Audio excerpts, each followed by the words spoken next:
Hello and welcome back to Duty Found. I know it's been a while, I've been a little busy, but with the upcoming expansion for Final Fantasy coming out, I'm going to ramp up my schedule and hopefully we'll be able to catch up with the old content just in time for the Heavensward expansion. So let's go ahead and get started with today's dungeon, Stone Vigil. This is one of the last dungeons of the storyline, of the original storyline. Forgive me.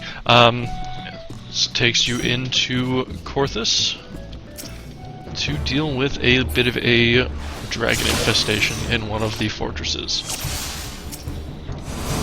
We've got a warrior, a ninja, and a black mage with us today, and this is a level 43 cap dungeon.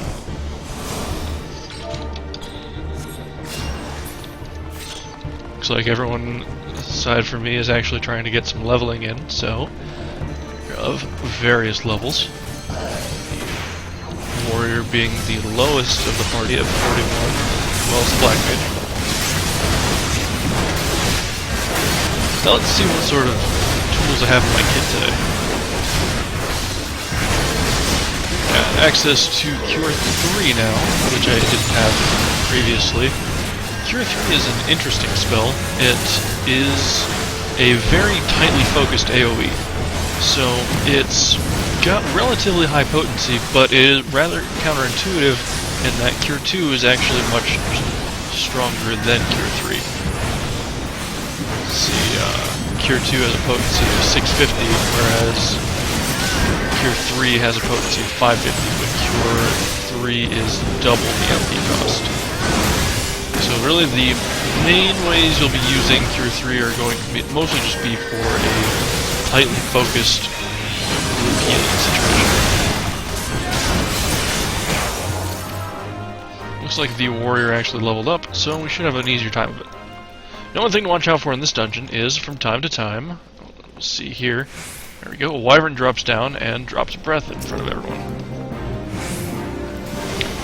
And a key element to watch out for here, the Dragon Avis here, is quite nasty. If you've got a new tank, they're oftentimes going to be a little much for them.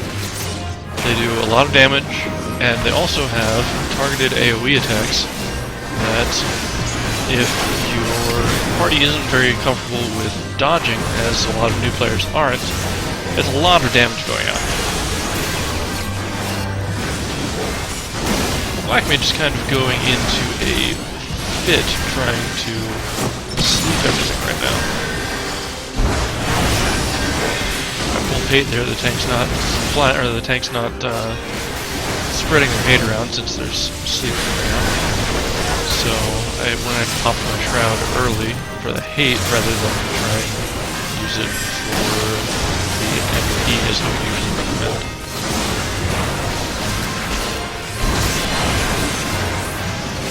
I still don't have access to Arrow 2, one of the primary damage dealing spells. So, have a simple rotation here to throw out some damage in between.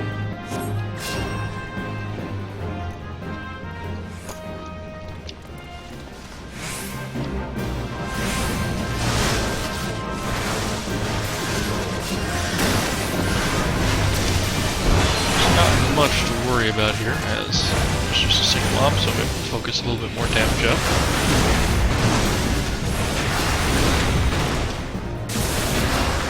Alright, now there's two wandering Avis here that will link with other things in the room. However, if you pull them on their own, they're not much to worry about. So I went ahead and rushed that one, get it, in case the party didn't realize that you could zip things along like that.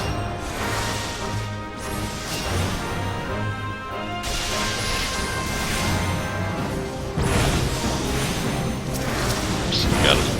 Add there, but it was just as the first was dropping, so it shouldn't have been too bad.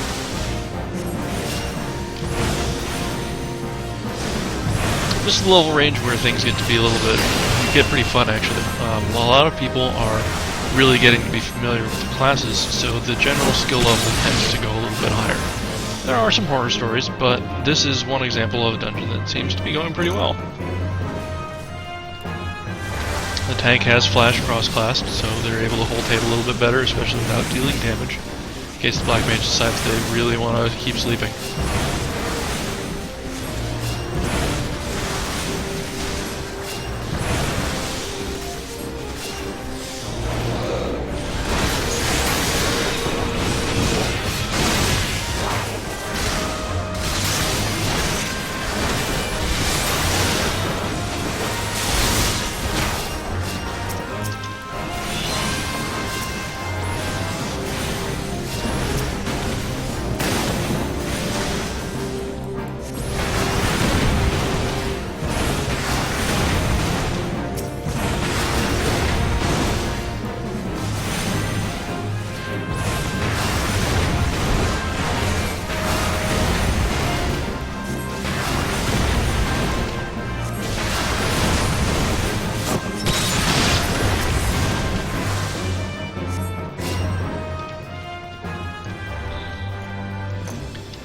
Okay, and around the corner. Looks like we're gonna skip that room.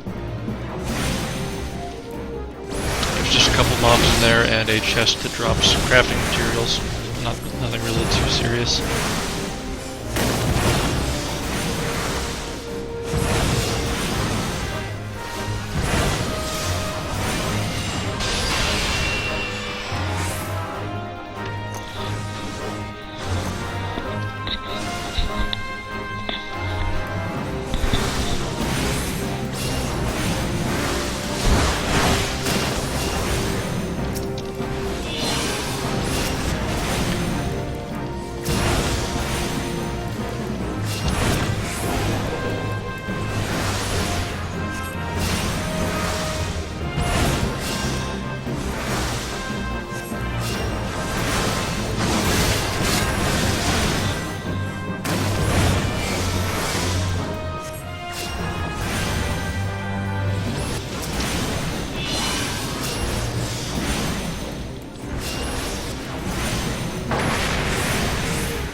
Alright, and that takes care of this pack. There should be another wyvern that drops down here.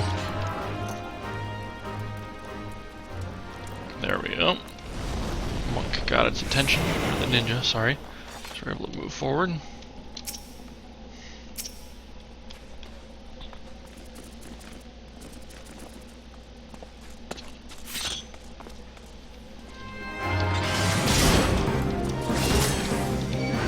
And we're coming up on the first boss room.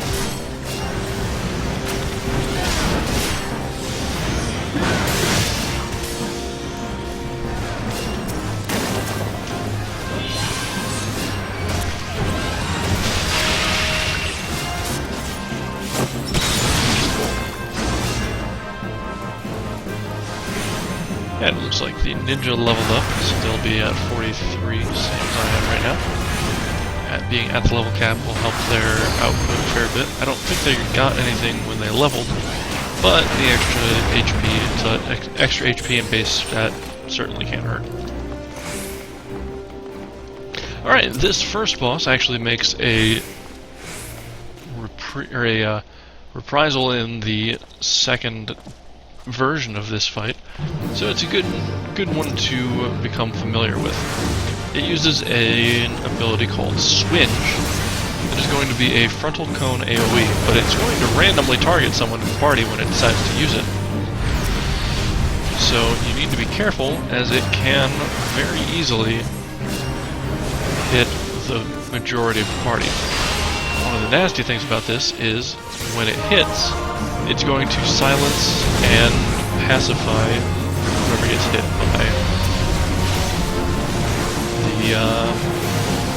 by the switch. So what I recommend here is actually to keep the boss focus targeted, like so, and further to just stay nice and close. I know it typically runs counter to instinct as a caster or ranged DPS. You don't want to be too close to a mob, but with this one you want to be able, you need to value mobility and ease of crossing through the hitbox more than anything with that cleave. It's a lot easier to get out of the way when you're right at the base. See it when it's moving, I immediately know there's going to be swinging, so I'll get behind it. There we go. So when you do it again, nothing to worry about.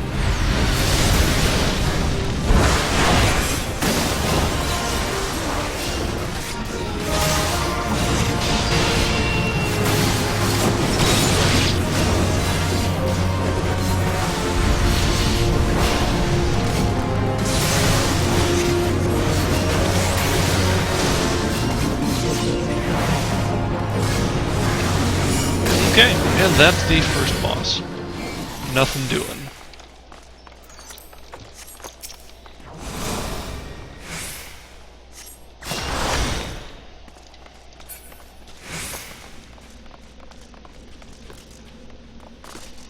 Now, off this way, there's a chest with an ethereal weapon and a few mobs, but we're gonna go ahead and skip that.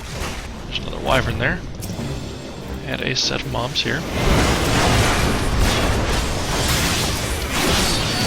This room, the spaces can be pretty tight between the different poles, so you can get linking groups if you're not careful. Now see, the Avis is patrolling around. It's not actually a part of this group in the room. However, if you pull the room, it's going to see that and come out to join. However, if you pull the Avis on its own, like so, it won't come in with the rest of the group. Be able to take care of it all on its own. Considering how hard they hit, much preferable than to fight it with a pack.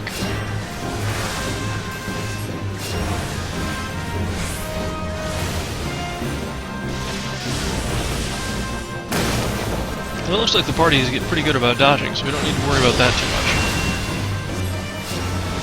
One thing to be careful of with this pull especially, a lot of times tanks will try and fight that first pack that we just finished right around here. And if you have positional TPS, like a monk or a dragoon, they'll need to actually stand behind their target in order to deal maximum damage.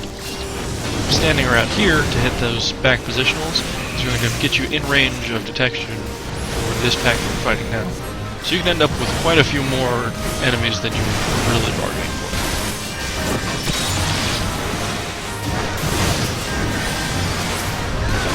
Again, use my shroud to reduce my hate rather than for the MP. Tank's having a little bit of trouble keeping aggro on groups.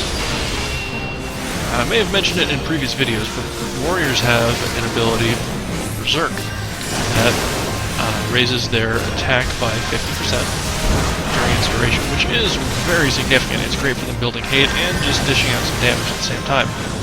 However, at the end of its duration, they are pacified. Prevents them from doing any of their weapon skills for 5 seconds. Pacification can be Isunded or Leeches, so you can cleanse that off. However, it's a really tight window. So if you can get it, that's great. A lot of tanks will actually give you a heads up macro when it's about to wear off. When I play tank, I'm far too lazy for that.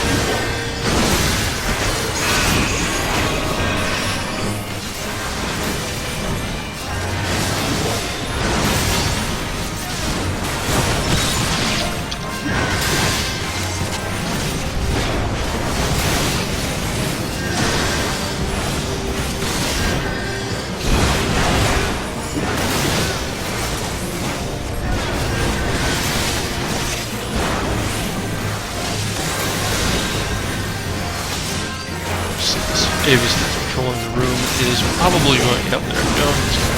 Again.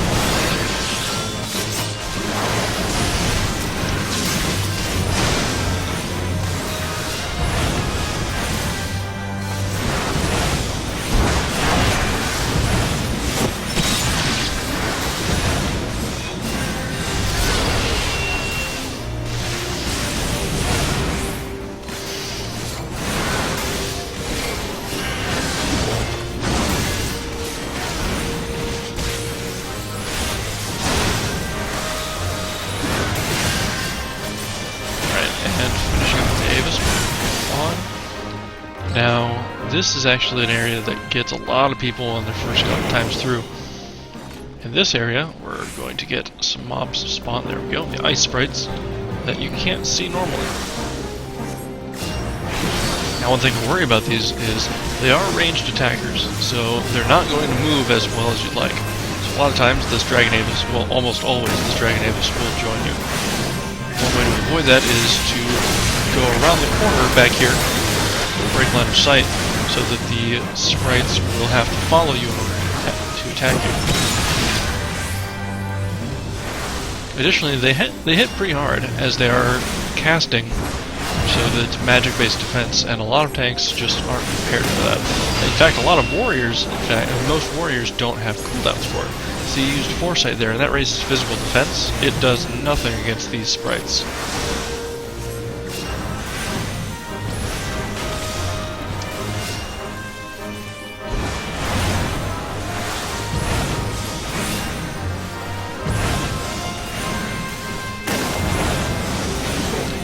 There's Berserk again. So we'll see the countdown here at the top for when it's going to wear off. The timing can be a little chintzy, depends entirely upon your latency to the server ping. I usually like to use my Suna right there where it hits 0. See, I was able to get rid of the pacification.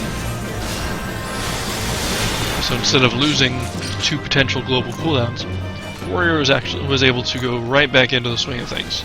So all the benefit and none of the cost for that Berserk. That's actually one of the sort of skills that you'll really want to develop if you get into progression. The difference of 2 globals can be life and death when your tank needs to pick up an ad that is spawning in a raid situation. Or if you're really tight on a DPS check, you need to drop something really quickly. Warriors hit really hard, so having them be completely out of commission for 5 seconds every 3 minutes is really, really imperative that it's really gonna add up.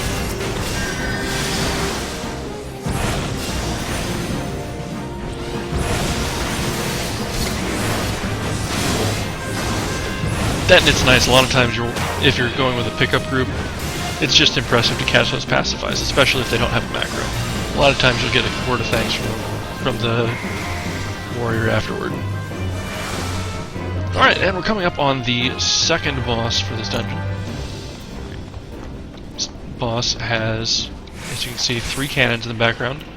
It's a wyvern, like the one that was chasing us earlier. The typical accepted strategy is to move back here, while the ranged DPS or healers stand back here. Now, the wyvern is going to throw tornadoes at random party members through the course of the fight, and those tornadoes are going to persist, so you're going to need to dodge them. Now, you see a dragon comes down, and you'll need to hit it with a cannon in order to keep it from shooting at you. There we go. Usually we'll get one off. I very rarely see it not get that first one, or get it, the first shot of any cannon, or of any visit down. So there is a fair bit of AoE damage here. You see there, it dropped that tornado right that way, and it's going to persist. It's going to go on a straight line.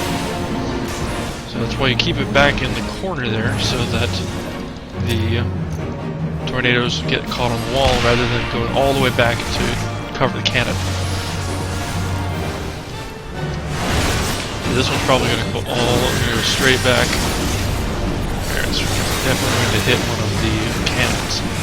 That means if the dragon is in that cannon's area, it'll be very hard pressed to stop, very hard pressed to interrupt his visit. There we are.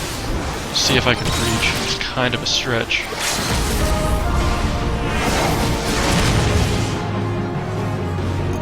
There we go.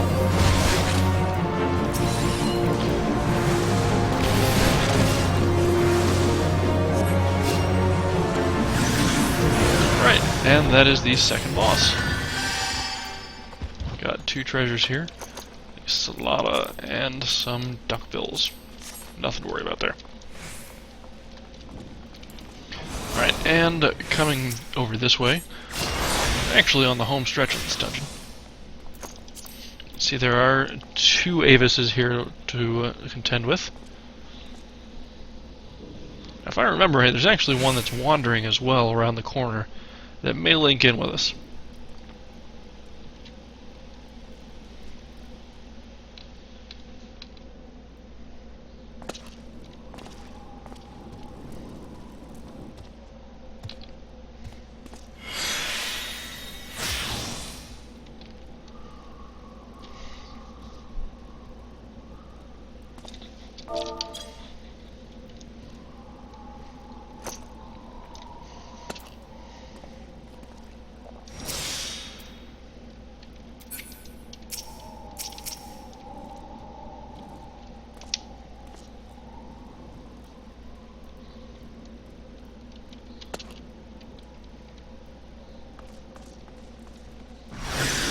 Alright, and here we go.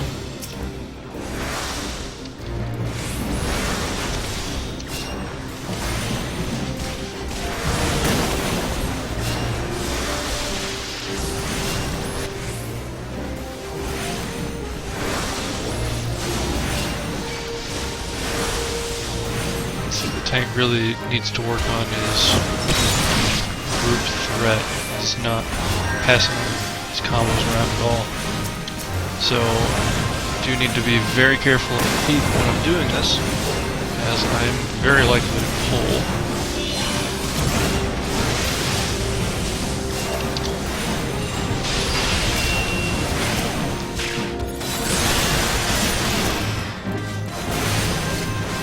And did see my recalls correctly, there was a wandering ad that did join in. So you do potentially have 3 at the same time here, so that can be quite a bit of throughput coming out. Now be careful here, again, there are some sprites that pop, with that Avis there to tempt you to run straight through and grab it. So a lot of times, you may not notice that those pop until you've already grabbed the Avis, in which case you could be in a spot of trouble.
Now this room over here is actually quite dangerous.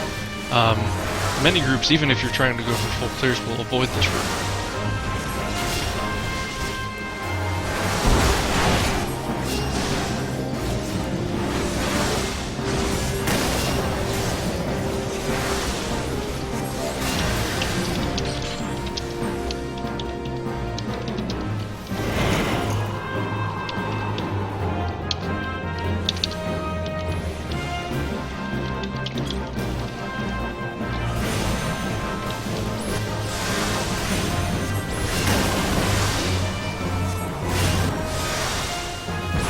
Anyway, as I was getting at, that room over there has, I think, 2 ice sprites and 2 Avises. So it's not too much to handle, but it can be quite a lot. And if you have an under-gear tank, they just won't be able to handle it.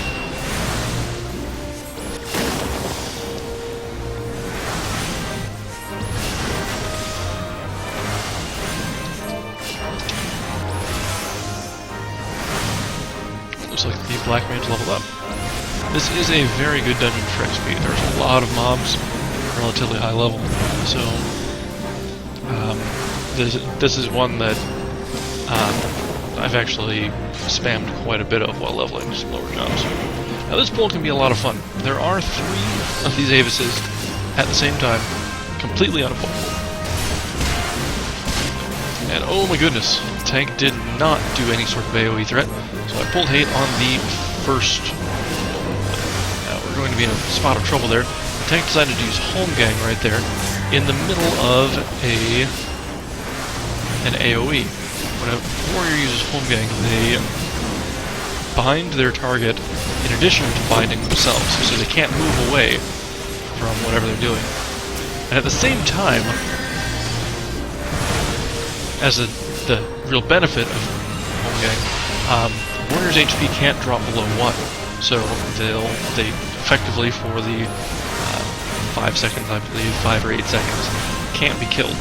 Which is a great benefit when you know you've got huge incoming damage and you just don't want to mitigate it. It saves you the cooldown. However, when you've got constant incoming damage, it's not going to do you any good. It can keep you alive, but you're not going to be able to get the heals up unless you can drop some of the mobs while you're having the problem. Alright, and here we are at the last boss.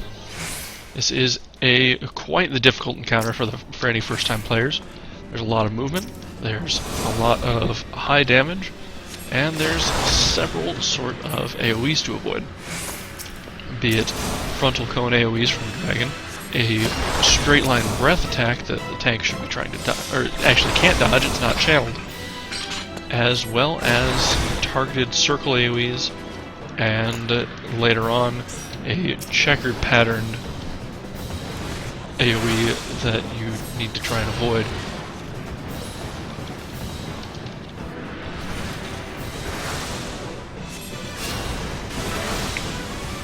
There are unavoidable AoEs in this, the Rhyme Wreath. That is a bit of a heal check. You'll need to make sure the party is kept topped off. You see there, it drops a circle AoE on a party member, and that's going to persist actually. So that's going to be a hazard of the arena. Now he flies from time to time, and while he's in the air, he'll target a strip like so, and then come back down on the tank. The tank is going to move him away. There we go.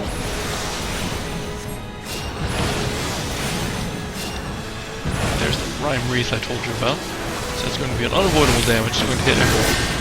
Drop the Medica to get everyone topped back up. Channels the breath, but it's a very, very quick channel. That is a frontal cone. So that is the primary reason your tank needs to know not to point it toward the party. The circle AoE not only deals damage if you enter the AoE there, but will also, if you're hit by the AoE in the first place, it will paralyze you. That can be really nasty, especially if you're not able to get it cleansed before the boss flies. Because those dodges, they hurt quite a lot.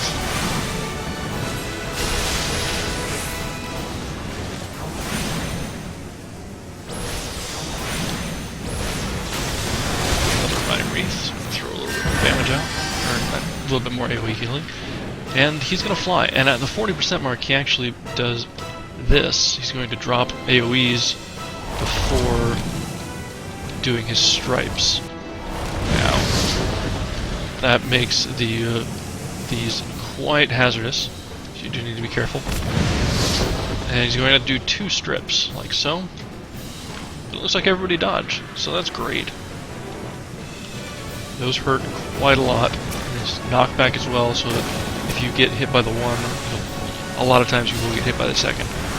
Especially if you've taken one of these hits here, they're paralyzed. You see our tank has Berserk up, so we're going to keep an eye on that timer. Try and get that pacification off before it even causes a problem. There we go. Drop on the Medica. and quick heal on the tank. We're going to try and throw out some damage here. Pop in cleric stance. Fluid aura. With presence of mind to spam step 2. There we go. That. Thank you once again. This has been Stone Vigil and the level 41 dungeon for Final Fantasy XIV. This one went actually quite smoothly, and it is one of the last dungeons that were available in the vanilla version of the game. Before any of the patches hit, before any of the level 50 dungeons, this is the home stretch. So as you're leveling, this is going to be toward the end of the main story quests. Level 41, you're going next. You'll segue into Zemel Darkhold and the Orm Vale. That's going to be your home stretch to 50 when the game really opens up. So here on the next couple episodes, things are going to be getting exciting. We'll be seeing the last additions to our toolkit. We'll also be seeing a fair bit of character growth and the power levels of the characters becoming more and more prevalent. Alright, that should be it for this time. Thank you once again for joining me on Duty Found. See you next time, everybody.